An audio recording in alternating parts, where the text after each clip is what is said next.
odayaal iyo aqoon-yahano ka soo jeeda deegaanada Jubbooyinka ayaa taageero u muujiyay Maxamed Cumar Dhagaweyne oo doonaya inuu ka mid noqdo xildhibaanada Soomaaliya ee sanadkan 2016 sida uu warkaasi noogu soo diray wariyahayaga Aadan Maxamed Xasan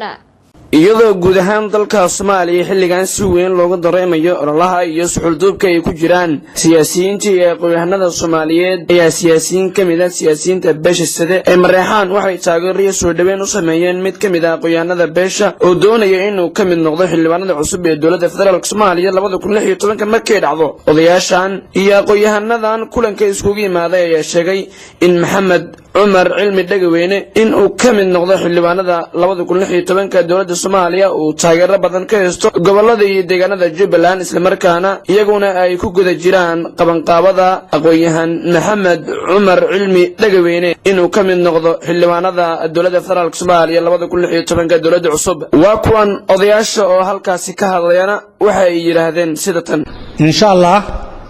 hadda waxaan filayaa arinta ayada waa arin aad u fiican weeye wayna badan doontaa wayna soo socotaa hadda magaalada aan lafteeda aan joognayna ka dhax bilaami doontaa waxaan rabnaa inaan tashanno oo loolamada guud aan ka qayb galno annaguna sugaano tashanno oo tala guud lahaano taas waa dardaaran middaad waxa weeye Maxamed Cumar Cilmi Dhagaweyne wuxuu ka soo hadlay baa la yidhi dibadda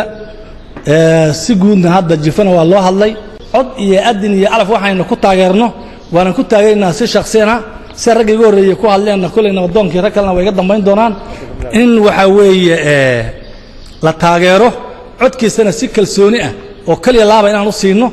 ayaan hadda anigu yaan qabaa taasaan aniguna ku taaganahay ninka magaciisa waxa la yiraahdaa Maxamed Cumar Cilmi oo ku magac dheer Dhagaweyne anigu Dhagaweyne aan aqaan waa taageeraynaa haddaan nahay reer Kismaayo ninkaas walaalkeen ah oo qurbaha joogo si aad iyo aad ayaan u taageeraynaa waxaan ku soo dhaweynaynaa gacmo furan maadaama uu han siyaasadeed la yimid oo 2016 inuu xildhibaanka beesha u noqon doono dowladda federaalka uu niyeystay inuu na weydiistay waxaan hore u arki jirnay federaalka xildhibaano badan baan laga gari jiray oo nama soo mari jirin asaga waxaan ugu mahadcelinaynaa horta hadduu beesha codkiisa soo weydiistay waxaan codsanayaa marka beesha inay codkeeda siiso bismillaahi raxmaani raxiim waxaan salaamahayaa dhammaan dadka meeshaan isugu yimid salaanka bacdi waxaan taageerahayaa ama codkayga siinahayaa Maxamed Cumar Cilmi Aadan Dirir oo soo codsaday inuu noqdo xildhibaanka 2006 dowladda federaalka insha Allah waxaan rajaynayaa in Ilaahay ku guuleeyo bismillaah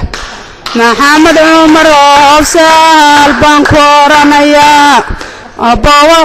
abawacurad baa ku dhale caafimaad ku war cirooda siyaahadahay ku camirahayaan todobadii kaleedahay ku waamineen oo xilka ku dhiibnay xarigiisahay anigu horta caado warsama caritiiriya waxa meeshaan ku fadhinaa qabiilka dhan oo heersiyaad oo heer waa Kismaayo jooga horta waxa weeye Maxamed Cumar Cilmi waa dooranay laakiin waxa weeye weligeeba ma aragnin heersiyaad oo walaalayaalo doorta oo ii soo dhaweey leeyahay oo nolol soo hadlaya ma arag laakiin maaminada waa run badraane loo toban waxay ku hayo waa soo soconnaa laakiin koobkiisa hadda ka qaaday wixii waxa weeye soo socda anagu kana hadda hayno laakiin waxa anagu heersiyaad ka codsanaya dal iyo dawlad wixii jooga kan waa yar yahay soosaarayaasha waxa ka sareeya gobolka Jubbooyinka adduunka siyaasadaha adduunka intaba waa ka hareen hako yaraadine meeshaan wax ka sugayaay ha ka imaadeen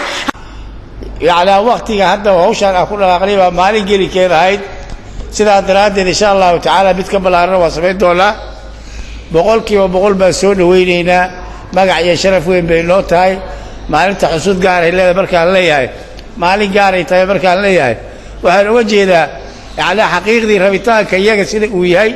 oo aan u rabno insha Allah inuu ku guuleysto codsigiisa oo u soo jeesay ehelkiisa iyo walaalihiisa u soo jeesaday intaaliya in ka badan dalyadeed waxay joogaba waa ayidayna waa garab istaagayna insha Allah ta'ala kow waa yaan kugu dooranay labaan kugu dooranay saddex baa kugu dooranay macnaha koowaad iyo labaad saddexaad waa adiga aadan maxamed xasan aadiyada Somali Channel Kismaayo